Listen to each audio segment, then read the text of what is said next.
যাক বাবা, এত কিছুর পরে ছোট বৌদির এই বাড়িতে গৃহপ্রবেশটা হলো। আজকে যখন মোনালিসা দত্ত পালিয়ে গেল, তখন তো আমি ভেবেছিলাম আমার ছোটদা ভাইটা সারা জীবন সিঙ্গেলই থেকে যাবে। অনেক রাত হয়ে গেছে,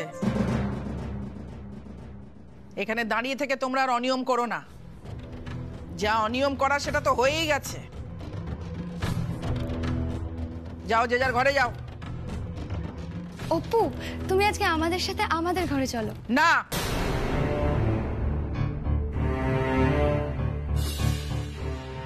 না কেন মা? তাহলে অপু কোথায় থাকবে? কেন?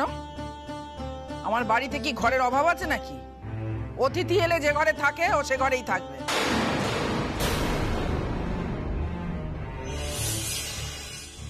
কেন জেঠিমণি, ছোট বৌদি তো আজকের রাতটা আর কালকের রাতটা আমাদের ঘরেই থাকতে পারে।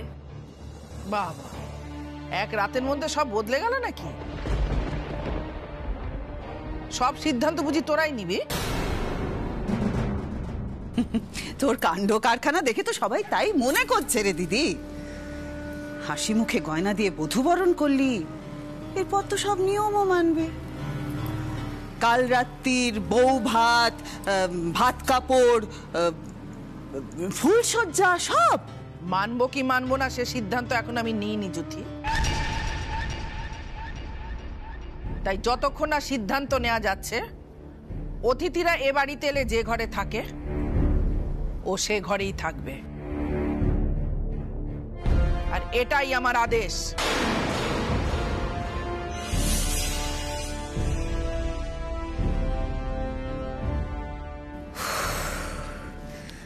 বাবারে বাবা, এতক্ষণ কি যে টেনশনটাই না হচ্ছিল আমার। যেই বরণটা হয়ে গেল, সব টেনশন কমে গেল। আর সাথে সাথে আমার পেটের ইঁদুরগুলো আবার কাবাডি খেলতে শুরু করেছে। খুব খিদে পেয়ে গেল। লাস্ট যে কবে খেয়েছি মনেই পড়ছে না। কি হচ্ছেটা কি? হ্যাঁ, চুপ করুন না আপনি। দূর বাবা, খিদে পেলে কি কেউ চুপ করে থাকতে পারে বলুন তো? ও বড় বৌদি, কিছু খেতে দাও না গো, খুব খিদে পেয়ে গেছে। এ মা, সত্যি তো, তোমরা ফিরে কি খাবে সেটা তো আমারই দেখা উচিত ছিল। আমি একদম ভুলে গেছি। আর দীপুও তো ভোরে দধিমঙ্গলের খাবার খেয়েছে, এখনো অব্দি কিচ্ছুটি মুখে দেয়নি। খুব ভুল হয়ে গেছে গো। এসো এসো, ভেতরে এসো, এসো।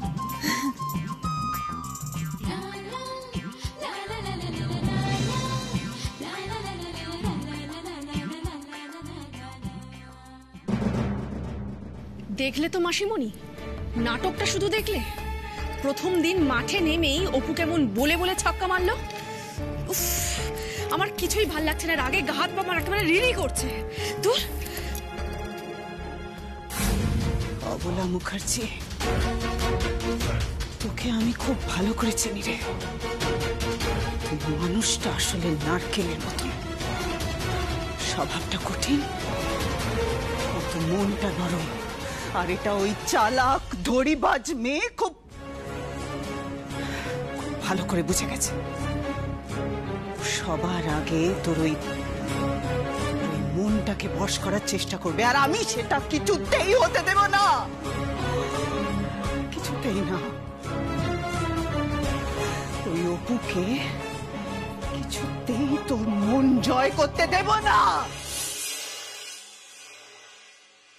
এসো ছোট বৌদি, এসো, বসো অপু দিদি, বসো। খুব হাঁপিয়ে গেছো তাই না? হাঁপিয়ে যাবে না? বাপরে, যা ঝড় বয়ে গেল। সত্যি। আচ্ছা একটা কথা বলো তো, এভাবে বিয়ের দিন মেয়েরা এত সাজগোজ করে থাকে কি করে গো? আরে করছো কি, চুল ছেড়ে যাবে তো। দাও, আমি খুলে দিচ্ছি, দাও। সত্যি আর ভালো লাগছে না এসব পরে। কিছু খাইনি, খুব খিদে পেয়ে গেছে। সারাদিন খাওনি মানে? না মানে আসলে টেনশনে আর কিছু খাওয়া হয়নি গো। টেনশনে খাওয়া হয়নি না ছোটদা ভাইয়ের অন্য কোথাও বিয়ে হয়ে যাবে সেই দুঃখে খাওনি? যা কি যে বলো না। কেন সত্যি কথা বলে ফেললাম নাকি? একদিকে না তুমি ভালোই করেছো না খেয়ে, বিয়ের দিনে ওই উপোস করে থাকার নিয়মটাও তোমার পালন হয়ে গেল। ওই যে কথায় বলে না ডেস্টিনি, জেঠিমণি তো বলে যে আগে থেকে সবকিছু নাকি বিধাতা পুরুষ ঠিক করে রাখেন। তাই না?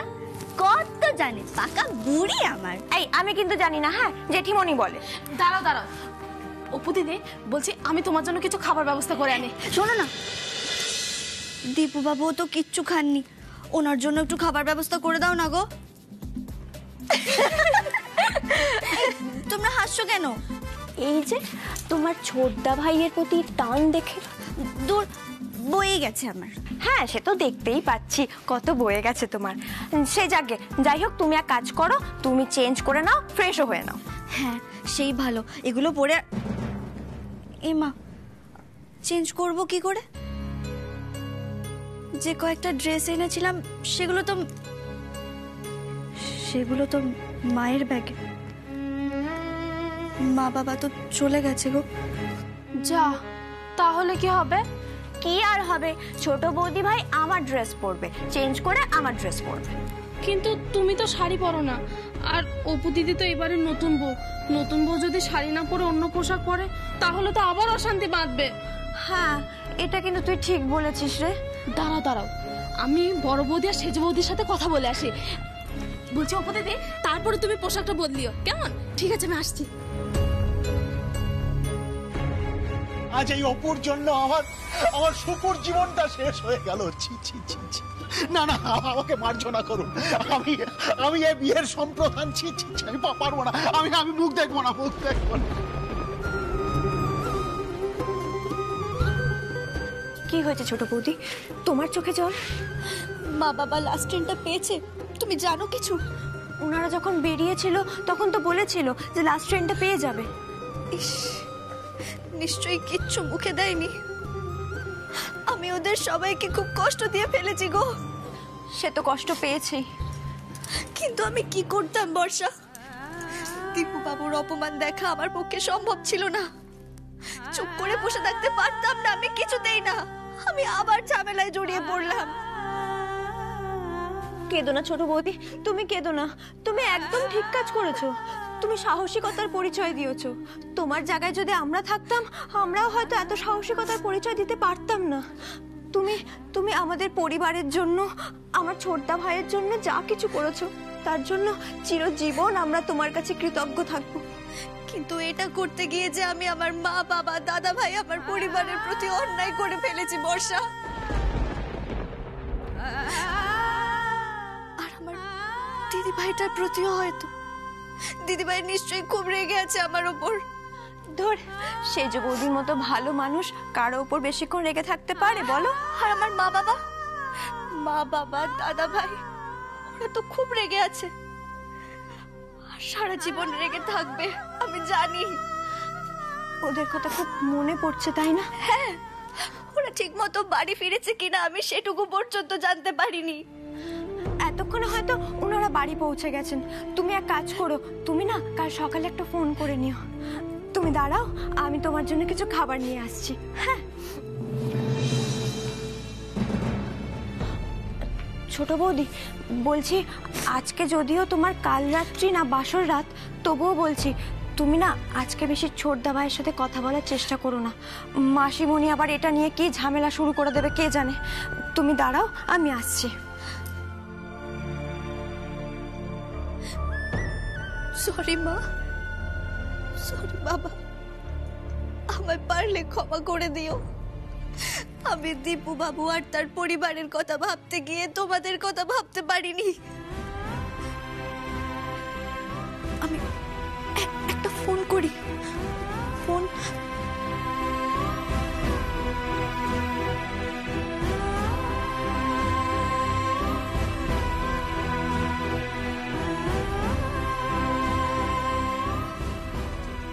তোমরা তো আমার উপর খুব রেগে আছো, আমার ফোনটা ধরবে তো? ও মা, মাগো, এরম ভাবে কতক্ষণ বসে থাকবে বলো তো? ও মা, মা শোনো না মা, চলো একটু ঘুমাবে, চলো। ও মা চলো না মা, প্লিজ মা চলো না। আমার কিছুতেই ঘুম আসবে না, কিছুতেই না। আমি তোদের বাবার সামনে কি করে মুখ দেখাবো বলতো? আমাকে তো উনি কথা শোনাবেন। মেয়েটাকে মানুষ করতে পারোনি। বাবা কিছু বলবে না মা। বাবা কারোর সাথে কথা বলতে চায় না, একা থাকতে চায়। এইটা বলে আমার মুখের ওপর দরজাটা বন্ধ করে দিল। ডাকলি না কেন? উনি যদি কিছু করে ফেলেন, অসুস্থ হয়ে পড়েন, তাহলে কি হবে বলতো? মা মা বাবাকে এখন একা থাকতে দাও। এমনিতেই বাবা এত অপমানিত হয়েছে ওখানে, মানে কিছু করা যাচ্ছিল না, দেখা যাচ্ছিল না। আমি জানতাম আমার মন কুটাক ছিল, আমার মন কুটাক ছিল। আর তোরা বা বিয়েটা হতে দিলি কেন? আটকাতে পারলি না? আমি তো ওখানে অসুস্থ হয়ে পড়েছিলাম, আমাকে অন্তত ডাকতে পারতিস। আমি কিছুতেই বিয়েটা হতে দিতাম না, কিছুতেই না। রূপটা যে এতটা বেহাক্কেলে হবে আমি কখনো ভাবতে পারিনি। একবারও আমাদের কথা ভাবলো না। মা মা তুমি বিশ্বাস করো, তখন আমাদের কারুর মাথা ঠিক ছিল না মা, বিশ্বাস করো। দাদা, অপু ফোন করেছে। খবরদার, খবরদার ওর ফোন ধরবি না, কেউ ওর সাথে কথা বলবি না, কেউ না। আমাদের মান সম্মান ডুবিয়ে এখন ফোন করা হচ্ছে। ছি!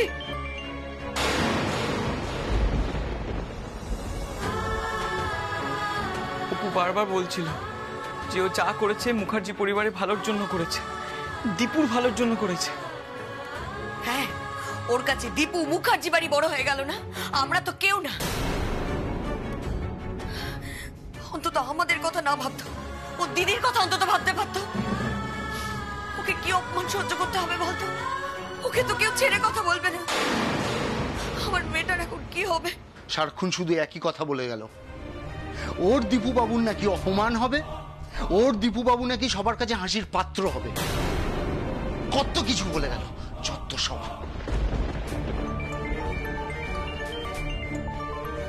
আরে বাবা, দীপুর বিয়ে তো ওর বাড়ির লোকেরা ওর বাড়ি থেকে ঠিক করেছিল। ওর বাড়ির লোকেরা এত কিছু বুঝতে পারে, এইটুকুনি বুঝতে পারলো না যে যার সঙ্গে বিয়ে ঠিক হয়েছে সেই মেয়েটার অন্য কোথাও একটা সম্পর্ক আছে। আর দীপুর কি হলো না হলো তাতে তোর কি?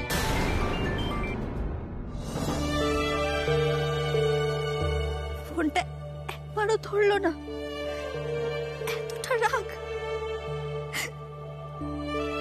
না, একবার অন্তত কথা বলতেই হবে, নাহলে যে আমি শান্তি পাবো না। আসলে অপু খুব কৃতজ্ঞ দীপুর ওপর। সেদিনকে ওই অপুকে চাকরি পরীক্ষা দিতে নিয়ে গেছিল তো, তাই। তাও তো অপুর বিয়েটা ভেস্তে দিয়ে নিয়ে গেছিল। ও যে মুখার্জি বাড়ির বউ হয়ে গেল, এরপরে যদি ও চাকরিটা পায়ও তাহলে ওই বাড়ি থেকে ওকে চাকরি করতে দেবে? আলটিমেটলি কিন্তু ওর কোনো স্বপ্নই পূর্ণ হবে না। হবে না তো, কিছুতেই হবে না। ওর সাথে সুমনের বিয়েটা হয়ে গেলেই ভালো হতো। ওরা তো ওকে চাকরি করতে দিত না, সে তো একই হলো। না না, দীপু এরকম করবে না। তোমরা সবাই দেখো, দীপু ঠিক অপুর চাকরি করার স্বপ্ন পূরণ করবে। হ্যাঁ, আমার বিশ্বাস। বোকার মতন কথা বলছিস কেন তুই? দীপু তো নিজেই বলল তাদের বাড়ির বউ হলে কখনো চাকরি করা যাবে না। যাবে না তো, কিছুতেই যাবে না। দীপু ওর মার বিরুদ্ধে কিছুতেই যাবে না। দীপুর মা অপুকে সহ্য করতে পারে না। আমারই ভুল, আমি সেদিন অপুকে দীপুর সাথে পরীক্ষা দিতে যেতে বলেছিলাম। সেদিন কত অপমান, কত কিছু সহ্য করলাম ওর জন্য, ওর স্বপ্ন পূরণ করার জন্য। আর ও, হে ভগবান, কেন করলাম এরকম, কেন করলাম? মা তুমি একটু শান্ত হও, মা একটু শান্ত হও। আমি শান্ত হতে পারছি না। তোর বাবার কড়া শাসনই ওর জন্য ঠিক ছিল, আমার ভুল। আমি তোর বাবার বিরোধিতা করেছি আর তার শাস্তি পাচ্ছি আমি এখন, তার শাস্তি পাচ্ছি। শান্ত হও মা, শান্ত হও। আমি অপুকে কিছুতেই ক্ষমা করব না, কিছুতেই না। আমি ওর মুখ দেখতে চাই না। শান্ত হও মা, এসব করে আর কি লাভ হবে? বিয়েটা তো হয়ে গেছে, বলো। সম্পর্কটা আরো গভীর হয়ে গেছে মা। এরপর তো আমার বউ ভাত আছে, বলো। বউ ভাত? কিসের বউ ভাত? কিসের বউ ভাত? তোর কি মনে হয় ওরা আমাদের বউ ভাতে ডাকবে? আর যদি ডাকে তাহলে এটা মাথায় রাখবি যে আমাদের আবার অপমান করার জন্য ডাকছে, আর কিচ্ছু না। বৌভাত, তোরা আমার কথা মিলিয়ে নিস। দীপুর মা এই বিয়েটা কিছুতেই মেনে নেবে না, কিছুতেই না। মা মা আমারও না কেমন ভয় ভয় লাগছে জানো তো। দেখো কালকে আবার সকালবেলা অপু বাড়ি ফিরে না চলে আসে। আসুক ও বাড়ি ফিরে, আসুক। আমি ওকে কিছুতেই ঘরে ঢুকতে দেবো না, কিছুতেই না। আমি ওর মুখ দেখতে চাই না। মা, অপু আবার ফোন করছে। খবরদার, খবরদার ওর ফোন ধরবি না, কেউ ওর ফোন ধরবি না। আমি বলে দিলাম ওর সাথে কেউ কথা বললে কিন্তু আমার মরা মুখ দেখবি বলে দিলাম। হ্যাঁ হ্যাঁ, আমার মরা মুখ দেখবি। মা এরকম বলো না। মা, মা শোনো মা। ও মা,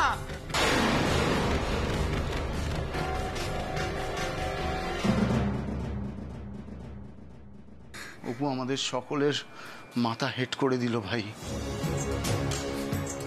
ওকে আমিও কখনো আর ক্ষমা করব না, কখনো না। এরকম করে বলিস না দাদা ভাই, এরকম করে বলিস না। অপুটা খালি ফোন করছে দাদা। করুক, আর এবার ফোন করলে আমাকে দিবি, আমি ওর সঙ্গে কথা বলবো। দে আমাকে দে। হ্যালো হ্যালো বড়দা ভাই। চুপ কর, খবরদার আমাকে বড়দা ভাই বলে ডাকবি না, আর কখনো এই বাড়িতে ফোন করবি না। বাবা এমনকি মা কেউ তোর মুখ দেখতে চায় না, কেউ না। এভাবে বলিস না বড়দা ভাই। বাবা মায়ের মান সম্মান ধুলোয় মিশিয়ে দিয়ে এখন নাটক করছিস তুই। কোনো নাটক করছি না রে, আমি শুধু এইটুকু জানতে চাই তোরা ঠিক আছিস কিনা। আমরা ঠিক আছি না নেই সেটা দীপুকে বিয়ে করার সময় ভেবেছিলিস? তখন তো শুধু ওই মুখার্জি পরিবার আর দীপুর কথাই ভেবে গেছিলিস। শোন, একটু আগেই মা ভাইকে বলে গেল যে তোর ফোন ধরলে আমরা মায়ের মরা মুখ দেখব না। হ্যাঁ, মা এই কথাটাই বলে গেল। তাই খবরদার আর আমাদের বাড়িতে ফোন করবি না, কখনো ফোন করবি না, বুঝেছিস? বড়দা ভাই, আমার কথাটা শোনো একবার বড়দা ভাই। তোমরা আমাকে এভাবে পর করে দিও না মা। আমাকে যে দীপ বাবুর কৃতজ্ঞতাটা ফিরিয়ে দিতেই হতো, তার জন্য যে আমি আমার জীবনের একমাত্র স্বপ্নকে পর্যন্ত ভাসিয়ে দিলাম। তোমরাও যদি আমাকে দূরে সরিয়ে দাও, আমি কি নিয়ে বাঁচবো বলো তো? কি নিয়ে?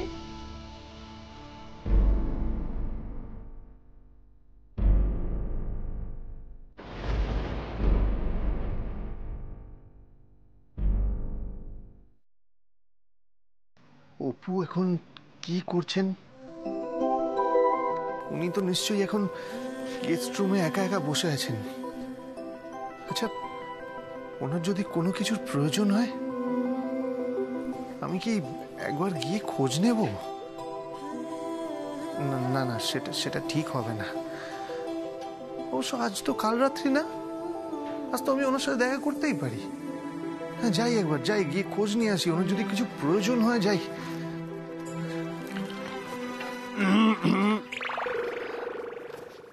কি একটা করলো মনে হলো। না না, আমার না গিয়ে লাভ নেই। যাই, দরজাটা আটকে দি গিয়ে। বাপরে বাপ, মেজদা ভাই তুই না শুধরাবি না। এই ছেলে মানুষই করার স্বভাবটা কবে যাবে বলতো তোর? অনেক রাত হয়েছে, যা না ঘুমিয়ে পড় গিয়ে। ওরে, আমি তো না হয় ঘুমিয়ে পড়বো, তো তুই এখন জেগে আছিস কেন? আর এই চুপি চুপি কোথায় যাচ্ছিলিস তুই? হ্যাঁ, আমি গেস্ট রুমে, অপুর ঘরে, তাই তো? মোটেও না। তোতলাচ্ছিস কেন ভাই আমার? তুই বড় হয়েছিস, বাসর রাতে নিজের বউয়ের ঘরে যাবি, বুক ফুলিয়ে যা। এত ভয় পাওয়ার লজ্জা পাওয়ার কি আছে? ভয় কে পাচ্ছে? হ্যাঁ, আমি কাউকে ভয় টয় পাই না। হ্যাঁ, আর বেশি বাজে বকিস না তো, অনেক রাত হয়েছে। তো বারবার মুখ লুকাচ্ছিস কেন? আর আমি বাজে বকছি? আরে বাসর রাতে বউ বর একসঙ্গে থাকবে, এটাই তো নিয়ম। নিয়ম? তুই নিয়মের কি জানিস বলতো? আচ্ছা ঠিক আছে, আমি নয় নিয়ম কানুন কিছু জানি না, তবে তুই আমাকে একটা কথা বল ভাই আমার। তোর কি অপুকে দেখতে একটু ইচ্ছা করছে না? না না, দেখে বল দেখি, একটু ইচ্ছা করছে না? না, ইচ্ছে করছে না, একটুও ইচ্ছে করছে না রে, বিশ্বাস কর। এই এই একদম মিথ্যে কথা বলবি না, বুঝেছিস? আরে অপু তো তোর এখন বউ, মানে তোর বৌদির বোন আছে নাকি আর? আরে নিজের বউ রে পাগল। তোদের ভাই বিয়েটা, হ্যাঁ বিয়েটা তো পুরো সিনেমার মতন হয়ে গেল। আমার তো বেশ মজা লেগেছে। আর আমি না তোদের এই বিয়ে নিয়ে একটা নাটকও লিখবো ঠিক করেছি। টান টান নাটক হবে, হ্যাঁ। আর নাটকের নামটা হবে, সেটাও ঠিক করে ফেলেছি, বলবো? হ্যাঁ বলবি তো, আমি যদি না শুনতে চাই তুই কি বলবি না? বল বল, বলে ফেল। আলবাত বলবো। তার নাটকের নাম হচ্ছে গিয়ে বিয়ের পিঁড়ি ভালোবাসার সিঁড়ি। কেমন লাগলো বল নামটা? আমি জানতাম এরকমই বোকা বোকা কিছু একটা নাম তুই ভাববি। ওইটা বোকা বোকা না? বোকা বোকা, আমি জানতাম। অনেক রাত হয়েছে, ঘুমানোর সময় হয়ে গেছে, যা। ঠিক আছে ঠিক আছে ঠিক আছে, আমি নাম পাল্টে দেবো। কিন্তু তোকে আমি একটা কথা বলছি, এই প্রেম নিয়ে আমি একটা নাটক লিখবো, তুই দেখে নিস। প্রেমের কি দেখলি তুই? ও হাসছে। প্রেমে কি দেখলাম মানে? যা সবাই দেখেছে তাই দেখলাম। তুই আমাকে একটা কথা বল ভাই আমার, এই একটা মেয়ে মানে শুধুমাত্র তুই ব্যঙ্গ ঠাট্টা তামাশার পাত্র হবি বলে মানে ওর নিজের স্বপ্নকে জলাঞ্জলি দিয়ে তোকে বিয়ে করে নিল? এটার একটাই কারণ রে, কারণ অপু যদি আমাদের বাড়ির বউ হয়ে আসে, ও যে আর কোনোদিন চাকরি করতে পারবে না সেটা আমাদের সাথে সাথে ও ভালো করে জানে। তবুও তোকে বিয়ে করলো রে দীপু। এটার একটাই কারণ হয়, একজন মানুষ আর একজন মানুষের জন্য এরকম তখনই করতে পারে যখন তার পেছনে একটা স্বার্থ থাকে। সেটা কি জানিস? ভালোবাসার স্বার্থ।